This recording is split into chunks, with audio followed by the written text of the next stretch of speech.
You're listening to Tawana Talks, the real, the raw, and the ridiculously relatable podcast where ADHD parenting gets honest, hilarious, and yes, holy. I'm your host, Tawana Wiggins, speaker, coach, and a mama on a mission to help you stop surviving the blur and start showing up as the mom your child actually needs.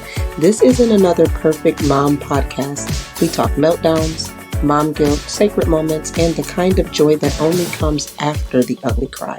So whether you're hiding in the pantry, driving to therapy, or finally exhaling after bedtime, you're not alone. Let's talk.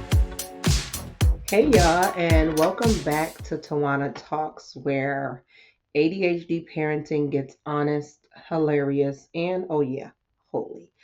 And I am your host, Tawana, and I'm here to say that I'm here to say what every ADHD mom has thought at least once. Like at least once you've thought it. And if you deny that you have, I will call you out on that because I'm in it too. So moms, I see you. And this week we are diving into three things that every ADHD parent needs to hear right now. Because let me tell you, if I had $1 for every time someone told me, you're doing amazing, but then they don't offer to babysit. I'll be recording this from the beach in Puerto Rico, and I'm not. I'm here with you. So, because I know what it's like to be pouring cereal with one hand and Googling executive functions in the other and still feel like you're not doing enough. I know what that's like. And I'm feeling like, can I just really just disappear in the pile of clothes and then just come back when they're all grown up? Because I want to be able to bypass this process. I just want to get to the product. I don't want to do this anymore. Then, if you felt like that and you're afraid to say it, but you know you felt like that, then you know you're in the right place. You are in good company, boo. So, let's go ahead and jump into it. So, here is number one of the three things that every ADHD parent needs to hear right now. You are not crazy. Like, you are not crazy. You are outnumbered, but you're not crazy. If you feel like your house is one meltdown away from just being a live action episode of Survival ADHD Island, then you're not alone. Like, I feel like I am in a cast every single day for this. And so I want to break this down. The chaos is real, the guilt is even realer, and the pressure to keep it all together is straight unreasonable. Like, it's given fake news. It's given not real. And here's your truth bomb number one for this. Again, you are not crazy. You are raising a child whose brain is wired to chase dopamine while you're just trying to chase your next break. And so those are the opposites. And so here is some real talk. I want you to remember, um, if you've been following me and you listen to any other episodes, remember the time in the school parking lot when I told you that I made my child wear that. Oh, let me go back. I don't know if you remember. It was a time that in the school parking lot where I told you I cried in the school parking lot. It was the worst ever because I made my child wear a spring long sleeve shirt in the spring, the thin kind, not a sweater, but a long sleeve spring shirt. And she said that I was literally trying to kill her and that she was going to overheat and she was going to probably be in detention because she wasn't going to be able to focus or behave. And if she went to recess, she was literally going to die because I was literally trying to kill her with a spring shirt. And then she threatened not to get out of the car because she needed something that felt less shirty. I don't know if y'all remember the episode. You got to find it. I don't know what episode it was and go back to it. But I almost drove home to get another outfit because I felt like maybe that's the right thing to do. So her day would not be ruined and she would be able to learn better. But spoiler alert, I didn't. I did not drive home to get another outfit. Instead, I drove home and ate a piece of cake for breakfast in silence, period. Repented about it later, but that's what I did. And I want you to know that if you are in that same boat and you did that too, then hey, you know what? You survived it. And so that's what it looked like. And that's what happened. And so I want you to listen that there is nothing wrong with you. Nothing. Absolutely nothing. You are parenting in a system that just was not designed or built to support you or your child because ADHD learning, um, all of the things that come with it and the variations and differences of the brain, this is still new.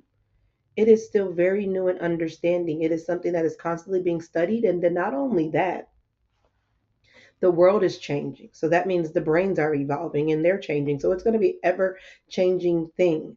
And so nothing is wrong with you. It's not failure. This is just reality. It is what it is. And even Jesus had to retreat from the crowd and go and pray alone. And so you are just trying to go to a bathroom alone, to shower alone, to your room and close the door alone, or get your kid on the bus to get to school so that you can have some alone time. And so this is your reminder to stop gaslighting yourself, boo. Like stop gaslighting yourself into thinking that you are the problem. You're not. The expectations are like, and this is just the reality of it. Like there's a lot of things out there expecting us to show up in this unrealistic way, but you're not the problem. And I mean, I'm not sure if I can say that or people will accept that will, but it is what it is. So that's why I said it. Like, give yourself some grace. All right, here is number two of things that ADHD parents need to hear right now, today. You can drop the mom guilt like today, like right now, like drop it like Obama dropped the mic when he gave one of his speeches. Like do a mic drop on that guilt. Like it's over. It's over for that. It's given pack your bags and leave because love don't live here anymore for it. So let me say this slow. You are allowed to be tired, frustrated, and still be a good mom. What? Yes, yes, yes. Because momming is a 24-hour job. It is 24 hours. Even in your sleep, you are momming because if you get woken up by the little soldiers that are in your army, you have to do the things or whatever. But you are allowed to be tired and frustrated and still be a good mom. Shoot, we running a whole operation here. And so guilt is not proof of love. You feeling bad about how things went down is not proof that you love your children. Guilt is proof that you are internalizing the impossible standards, that you are taking on what you shouldn't be able to take on. And you're saying, why did I not meet what the expectation is? Because the expectation is off. And so that's where the guilt comes in. If you showed up like a human, then you showed up like a human and you're not expected to be anything else than human. And we have a hard enough time being humans as it is. Like that's the only thing that we're called to be, and we have a hard time being it. So I want you to say this with me. I can love my child and still need a break. I wait. Go ahead, say it. I can show up and say, not today. Even after showing up, not today. Mm-mm. I need a break. I need a moment. I can forget a meeting, a parent teacher conference, a IEP 504 meeting, and still be an advocate. Don't forget too many of those meetings. Those are important, but I'm just saying, so you get me. If it happens, it happens. You are a human. You got a lot on your plate, and it's a lot when we're parenting our children who see the world different, show up in the world different, but also in the world that doesn't see them for who they are. It's a lot. And that world even being in our own homes because it's still a lot to understand. And because our children are operating on chasing dopamine and their brains think different and lots of times it's the big emotions, and the big emotions equals irrational thoughts and behaviors. It's hard to manage that when you are thinking rational, or then now you're suddenly thrusted into this irrational of pool of thoughts. And so now you're both thinking irrational and saying things, and you're responding to things that aren't existing. Like, you never let me, whatever. And you're responding to, I do. And you're like, why did I even say anything? Like like, yeah, that's life. And so there was one time that I tried to gentle parent during like a public meltdown. And I tried to do the nice talk and not the passive talk. Like I tried to really understand what was going on and all of the things. And but my goal was not to, well, let me say this. My goal was to stop the meltdown. Let me just be real honest. Like that is oftentimes the goal. Like I just want this to stop, period. And then I also wanted to finish doing what I needed to do in the store or hurry up and get out the store. And my child just looked at me like, Mom, no, not this time. Not your therapy or your therapeutic tone. Like, I'm just not having it. And she was ready to crash out because that's what the young people said. I learned that phrase, crash out. And she was just ready to do that. And as a matter of fact, she was. And so I had to do what I had to do. I gave her, the look, our look, like if you don't, and the look involved the eyes and the mouth. If you're watching this, then you mouthing every last word under your, and you saying the things, and what you're saying is not even registering because again, it's the irrationals. But you got to do what you got to do to kind of shake up some nerves. And if you're listening, then you just have to kind of imagine what the look is. But you know. And that's like the look that say, "Try me if you want to, little girl." And you know what? And that was gentle enough. I didn't put my hands on anybody. I didn't say any fil flam and flam, but I had to give the look and say like, you better get it together. Now we didn't get it all the way together, but it kind of got us to the point of being able to save face and get out of that store. And so, I mean, this is the thing. You don't need to earn your motherhood by suffering in silence. Like there is no badge of honor to say, if you do these things, then you have become the proud parent. You have become that mom because you are doing it alone. No, you are already enough, mess and all. You are enough. God didn't assign you this child on accident. Like it didn't happen like, oh, you know what? Who's available for this one? No, you got this child on purpose and for purpose. You were chosen and not a punishment, even though sometimes it feels like it. This is not a punishment. God gave you this child, so God gave you what you need for this child. And sometimes, if it has to be the look and a twisted up face, then that's what it is. And I am reminded of a scripture here that is Romans 8:1 that says, there is now no condemnation for those who are in Christ Jesus. And that is why um, we need to ask ourselves, why are we condemning ourselves every time our child struggles? Woo. Let it go. Let it go. Just like Elsa said in Frozen. There is therefore now no condemnation. That scripture is not just spoken to those in biblical times. Like life is life and things happen, and when our children are struggling, why are we condemning ourselves for that? All right, here is number 3 of the things that parenting ADHD parents need to know right now today. You need support, not strategies. Ooh,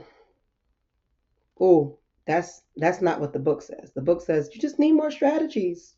You just need this and that, and read this book, and as if we have time to sit down, read a book, and come up with a game plan or a lesson plan. I mean, I was an educator. I am an educator, but was in the classroom for many years, and I know how much time it takes to write a lesson plan and then execute it with fidelity, let alone doing that every day as you are parenting your child who struggles with executive functions. So you got to do something about that.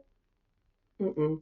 ADHD moms, we don't need more Pinterest charts and more organization bins. We need people who will sit on our couch, fold a basket of clothes with us, and say, you're not crazy for crying over cereal.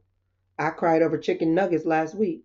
That's not trauma bonding. That's you seeing me and you recognizing and knowing that I am enough and this is hard. And you are telling me that you see it and you know it's hard too. And you are identifying that it's hard also.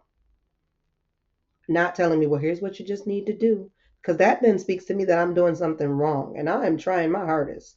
And so are you. And so strategies, if we have strategies, those are great, but without support, feels like failure. Don't just give me another one, two, three step and tell me to go on about my business because again, you don't know my life. And so not having that support to help us through those strategies, support makes the strategies work. And that's with anything. Right? I mean, honestly, it's with anything. You ever tried to do a recipe just by reading it? Like that could work sometimes, but sometimes if they provide a video for it, when they say a pinch of salt, then you know how much a pinch is because you're watching how much they pinching off of the salt. And so, um, strategies, support. You don't need a couch to just sit on and cry by yourself. Or you don't need a coach that is just going to tell you to color code your calendar and, you know, let's organize your things and all of the things. You need someone who says, let's figure out how to survive this week. Even if it's in your pajamas, 2 cups of coffee and grace. Let's just figure out how to survive this week because sometimes we are in survival mode and that is the process to getting to thriving. And but first we got to figure out how we survive, and so we need our Shadrach, Meshachs, and Abednego to go through that fire with us or be our fiery support so that we can come out on the other side not smelling like smoke and thriving. And so I just remember a time where I was googling ADHD parent hacks like 2 a.m. I was trying to come up with my game plan and my strategies while I was crying in the bed because I was like, this can't be real life. It was like after a day of just what felt like sheer nonsense. Like I just could not get a handle on it. And I was just feeling like every single tip assumed that I had like a live-in nanny or I had so much time in my hands and I didn't have anything else to do except come up with this game plan. And like I had all these things that I didn't have to do. So I didn't have to cook because I had a personal chef. Like, no, that was not what my life looked like. And just I don't have 3 hours of alone time to kind of work this out and figure it out unless I get up really early. That's when I get my alone time. I get up like 2 hours before my kid gets up so that I can kind of come up with a strategy of how I can just show up as Tawana, not let alone how I can show up as the mom and as the things all in order for the day. That's just not happening. And so I don't have all of those things to put it all together. All I have is a Swiffer and Jesus. Like that's what I'm working with right now. And I know that some of you are working with the same and maybe even less. And so you don't need another strategy. You need the support for that strategy. And so moms, I want you to know that again, you're doing a hard work for a purpose and on purpose. And so what we really need is connection, real connection, not another behavior chart. And those are great. Like, don't get me wrong, those are great. But when we're talking about being able to show up our best for our kids, we need connection. We need safe places to say, I'm not okay today and not be judged for it. Not like, oh my God, you're a mom, you're not supposed to say that. Oh my, like we need that space. And so that's what this podcast is that space. That's what our whole movement is about. This is the place where your reality isn't too much. It's just real. It's human. It's not like, oh, you can't say that. Oh, why? No, because I mean, if you're not gonna say it, I'm gonna say it. So remember, this episode was 3 things that you needed to hear right now. I said a lot of things that you need to hear, but the 3 stamping points, as we recap, are you are not crazy. You are outnumbered. Drop the guilt today. Drop it today, right now. Tell yourself, I'm done with that. And you don't need more hacks. You need more help. And so, as we begin to go throughout our day, if you listen to this in the morning or the night, or whenever time you're listening to this, I want you to just kind of, if you have to rewind and replay and hear something again, do that. But also, I want you to do me another favor because, like I mentioned, we strategies without support is nothing. It's like faith without works is dead, right? And if you found this to be helpful for you, then I guarantee you that somebody else will too. And so if this episode spoke to you, then share it with another mom group. Share it with moms in your workplace. There's one parent out of like every group who is parenting an ADHD child. Share it with your therapist. Share it with your neighbor who always gives you the oh bless your heart look. And let her know that you don't need her pity, you need her partnership. So let her hear this so that she understands what you're through, because maybe you don't have the words to do so, or you can't fix your face enough to let her know, I'm just trying to tell you something through her judgy face. Send her this. She say something, just send her the link to it. And then don't forget to check my website. Always doing masterclasses, free masterclasses, and other Thrive events that just speak to these topics alone, but in more specific.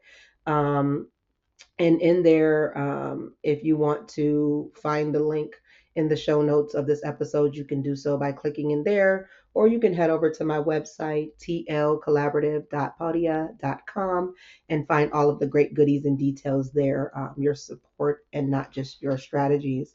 But I want you to know that you are not alone. You are not failing. Absolutely not. You may be slipping and falling and can't get up, but you are not failing. You are just in the fire. And let me tell you, it's hot. You are being refined. Oh, and that is not fun. And it's getting hot in here, but it's purposeful, man. So until next time, I want you to keep laughing through this holy chaos. But I'll see you next episode. Thanks for listening. So if this episode spoke to you, do me a favor, send it to a mom who needs to hear that she's not alone. And make sure you subscribe, leave a review, and follow me on Instagram for more behind the scenes and healing in real time. Until next time, remember, you're not failing, you're faithfully showing up, and that's hope.